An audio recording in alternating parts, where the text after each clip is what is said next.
AJ, you must have had have the most conversations at these types of events. Like, I admire it. Like, as an introvert, like, I admire it. I think you messaged and said you've spoken to 50% of the people that were there, which is wild.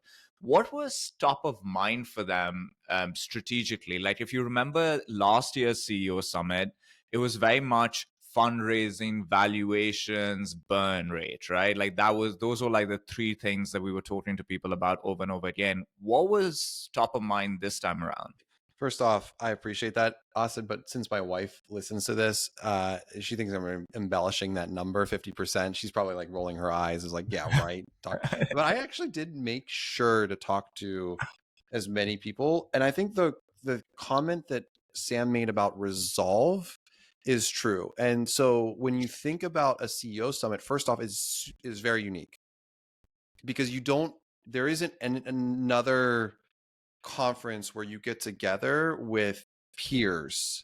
As a CEO, that's something that is just something that we just don't experience on a day-to-day. The three of us are fortunate that we get to do this on a week-to-week basis. And I think I even made the comment in my notes of like, I really enjoyed this forum because we're three CEOs.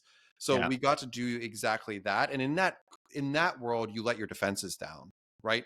You basically, you're not there to sell each other. I think there were definitely people there that had some level of that, but I ultimately found a group of people that were like looking there to help each other out and support and talk about the realities of the situation. I think Matt Blumberg's talk last year hit on some of the realities that we had yet to go through. This year, we went through those realities and had a very different perspective.